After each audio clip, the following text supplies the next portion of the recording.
Assalamualaikum warahmatullahi wabarakatuh. Korupsi bukan hanya merugikan negara secara finansial, tapi juga merusak kejujuran, integritas, dan kepercayaan masyarakat terhadap lembaga pemerintah.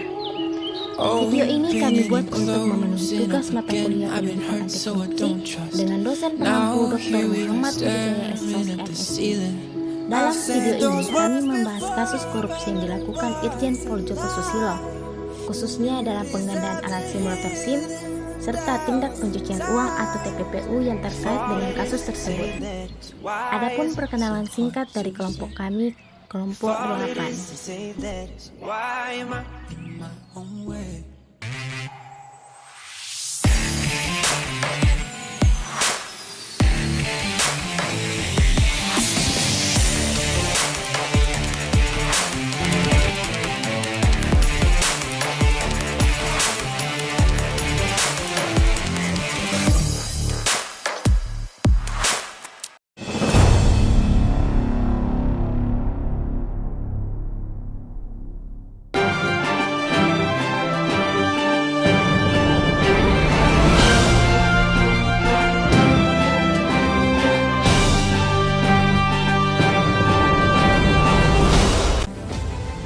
Pemirsa, kembali bersama kami dalam program khusus anti korupsi, program yang membahas tuntas kasus-kasus tindak pidana korupsi di Indonesia. Saya Nurul Hasanah dan saya Alicia Yanti. Siang ini kita akan membahas secara mendalam analisis kasus korupsi dan tindak pidana pencucian uang atau TPPU dalam proyek pengadaan alat simulator SIM di Korlantas Polri. Sebuah studi kasus yang melibatkan mantan Kepala Korlantas Polri, Irjen Pol Joko Susilo. Untuk membahasnya, kami telah mengundang dua rekan mahasiswa yang akan berbagi analisis dan pandangan mereka. Kami persilahkan kepada narasumber untuk memperkenalkan diri. Selamat siang, saya Zulfikri. Suatu kehormatan dapat hadir dan mendiskusikan kasus yang menarik perhatian publik ini. Selamat siang, saya Azahra Salsabila. Saya sangat antusias untuk berdiskusi mengenai aspek korupsi dan TPPU dari kasus simulator SIM ini. Kasus simulator SIM mencuat pada tahun 2011 ketika proyek penggandaan alat simulator dengan nilai hampir 200 miliar diduga syarat penyimpangan. Kasus ini melibatkan pengaturan tender dan penyalahgunaan wewenang yang berujung pada kerugian negara serta praktik tindak pidana. Saudara Zulfikri, mari kita mulai.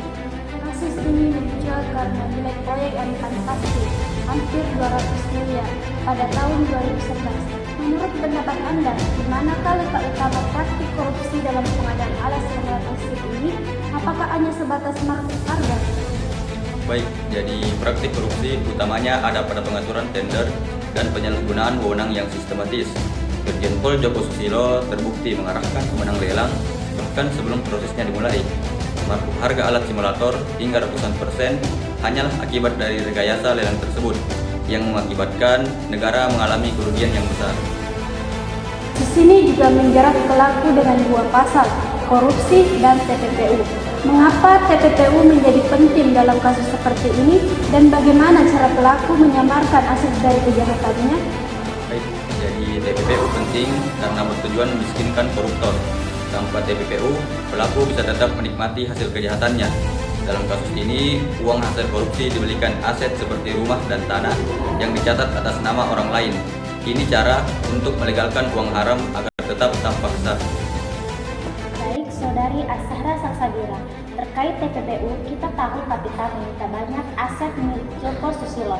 Menurut Anda, apakah penyitaan ini sudah efektif untuk memberi efek jerah bagi pejabat publik lainnya? Ya, sangat efektif. Kebanyakan koruptor lebih takut kehilangan harta daripada hukuman penjara dengan penyitaan aset. Pesan yang disampaikan jelas, korupsi tidak akan pernah membawa keuntungan. Ini langkah penting untuk menegakkan integritas di lembaga publik. Sebagai generasi muda, apa pelajaran utama yang bisa kita ambil dari kasus ini? Pelajaran utamanya adalah pentingnya transparansi dan akuntabilitas. Sistem tertutup memberi celah korupsi. Kita harus dukung sistem procurement dan keterbukaan anggaran publik. Generasi muda juga bisa perlu aktif mengawasi agar rekayasa tender tidak terulang lagi. Menarik sekali ya, jadi bisa kita lihat bahwa korupsi dan TPPU saling berkaitan erat ya. Betul sekali, tanpa penindakan TPPU, uang hasil korupsi tetap bisa dinikmati. Jadi hukuman penjara saja tidaklah cukup. Kasus ini juga jadi pengingat bahwa jabatan tinggi tidak menjamin kebal hukum. Integritas harus dijaga di setiap level. Dan tentu, peran lembaga penegak hukum serta masyarakat sangat penting agar penguatan terus berjalan. Diskusi yang sangat mencerahkan Saudara Sri Fikri dan Saudari Asana Salsabila. Terima kasih atas analisisnya. Dapat kita simpulkan bahwa kasus simulator SIM ini menunjukkan betapa korupsi dan TPPU saling berkaitan dan harus ditangani sampai ke akar-akarnya.